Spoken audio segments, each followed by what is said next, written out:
औज़ुबिल्लाहि मिनश्शैतानिर्रजीम बिस्मिल्लाहिर्रहमानिर्रहीम। अस्सलाम वालेकुम दोस्तों, अशरफ आसमी एडवोकेट आपकी खिदमत में हाज़िर है। दोस्तों, हमारी कोशिश होती है कि हम जितना भी मटेरियल हमें अवेलेबल हो सके वो हम अपने जो बच्चे कानून की तालीम हासिल कर रहे हैं, जो वकला भाई हैं या जनरल पब्लिक है, उनकी खिदमत में पेश कर सकें। इसके पीछे एक ही मोटिवेशन है, जज्बा है कि आसान फ़हम में और कौमी ज़बान में जो कानून की बातें हैं वो बताई जा सकें। इस हवाले से मेरी दो किताबें आसान फ़हम अंदाज में उर्दू ज़बान में आला अदलिया के फ़ैसला जात के हवाले से लिखी गई, एक कानून की हाकमियत और एक कानून अल अवाम। चलते हैं जी। आज का टॉपिक हमारा है रिप्रेजेंटेटिव सैंपल, नुमाइंदा नमूना। इसमें हम नारकोटिक्स सब्सटेंसेस एक्ट के हवाले से बात करेंगे कि एक मुलज़म को कंट्रोल फॉर नारकोटिक एक्ट के तहत सेक्शन 9C के तहत चार्ज करके इल्ज़ाम लगाकर मानसेरा पुलिस ने गिरफ्तार कर लिया। मुलज़म पर यह इल्ज़ाम था कि मुलज़म के कब्ज़े से 25 किलो चरस बरामद हुई है, जो कि वो एक बोरी के अंदर 25 पैकेट्स बनाकर और हर पैकेट में चरस के 14 जो थे वो टुकड़े थे। जब उस शख्स की ज़मानत खारिज हो गई और उसके ट्रायल का आगाज़ हुआ, ट्रायल जब हुआ तो मुलज़म को उम्र कैद और 2 लाख रुपए जुर्माना की सज़ा सुनाई गई। मुलज़म की तरफ से हाई कोर्ट में अपील पर हाई कोर्ट ने भी ट्रायल कोर्ट की सज़ा को बरकरार रखा, जिसके बाद मुलज़म की जानिब से सुप्रीम कोर्ट में CPLA दायर की गई और CPLA की दरख्वास्त सिर्फ इस बुनियाद पर मंजूर हुई कि क्या मौजूदा केस में ट्रायल कोर्ट और हाई कोर्ट की जानिब से उन असूलों को ख्याल रखा गया है या नहीं, जो असूल सुप्रीम कोर्ट ने अमीर बनाम सरकार PLD 2012 SC 380 और सरकार बनाम इमाम बख्श SMER 2039-2018 में वज़ा किए थे। CPLA मंजूर होने के बाद ये केस सुप्रीम कोर्ट के 3 रुकनी बेंच, जिनमें जस्टिस मंसूर अली शाह साहब, जस्टिस तारक मसूद साहब और जस्टिस काजी अमीन साहब के सामने ये केस लगा। और ये जो जजमेंट है ये ऑनरेबल जस्टिस मंसूर अली शाह साहब ने लिखी, जस्टिस तारक मसूद साहब ने इतफ़ाक़ किया, जबकि जस्टिस काजी अमीन साहब ने इख्तलाफी नोट लिखा। दोस्तों, इस केस में सुप्रीम कोर्ट के सामने एक ही सवाल था और वो ये था कि मुलज़म के कब्ज़े से जो 25 किलो चरस बरामद हुई थी, जो कि 25 पैकेट और हर एक पैकेट में 14 स्लैब्स के अंदर छुपाई गई थी, तो क्या लेबॉर्ट्री टेस्ट के लिए 25 पैकेट से सिर्फ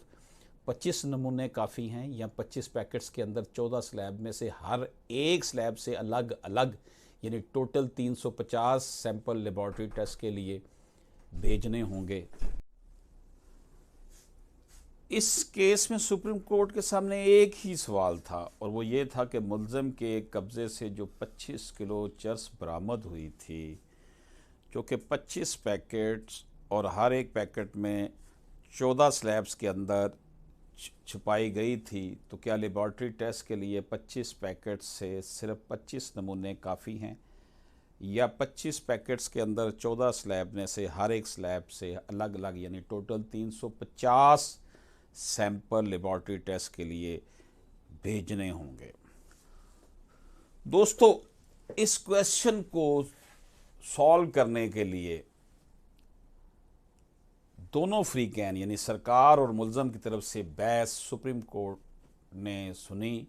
और फिर ये असूल तय किए हैं। सुप्रीम कोर्ट के इस फैसले की सबसे खूबसूरत बात, जो इस फैसले को बाकी फैसलों से मुमताज़ करती है, वो ये है कि सुप्रीम कोर्ट ने इस फैसले में सराहतन लिखा है कि अमीर ज़ेब बनाम सरकार में सुप्रीम कोर्ट ने जो फैसला दिया था तो वो हम पर बाइंडिंग है, क्योंकि वो बेंच 5 जजेस पर मुश्तमिल था और हमारा बेंच 3 जजेस पर मुश्तमिल है। सुप्रीम कोर्ट ने अपने फैसले के शुरू में कहा है कि कंट्रोल फॉर नारकोटिक्स एक्ट के तहत जो उसमें सेक्शन 36 है, लेबॉर्ट्री टेस्ट के लिए गवर्नमेंट एनालिस्ट के पास नारकोटिक्स का नमूना भेजा जाता है। जब कंट्रोल फॉर नारकोटिक्स रूल्स की बात करते हैं तो उसके रूल 4 के तहत ये बात लाजमी है कि लेबॉर्ट्री टेस्ट के लिए भेजा जाने वाला नमूना मुनासिब मकदार में होना चाहिए, यानी कि जो नमूना भेजा जाए मंशियात का सफिशेंट होना चाहिए। इसके बाद अमीर ज़ेब बनाम सरकार केस में तय होने वाला ये असूल बताया है कि नुमाइंदा नमूना मशकूक मवाद के हर एक पैकेट स्लैब से अलग अलग लिया जाएगा। इसके बाद सुप्रीम कोर्ट ने अमीर ज़ेब बनाम सरकार केस के फैसले का मुतल्लिका हिस्सा भी इस केस में नकल किया है, जिसके मुताबिक लेबॉर्ट्री टेस्ट के लिए लिया जाने वाला नमूना लाजमन पूरा जो मशकूक मंशियात है, मशकूक सब्सटेंस है, उसका नुमाइंदा होना चाहिए। और अगर किसी भी अलग पैकेट या स्लैब से नमूना ना लिया जाए और या उन नमूनों को अलग ना रखा गया हो तो फिर यह नमूना नुमाइंदा नमूना ना होगा। यानी कि हर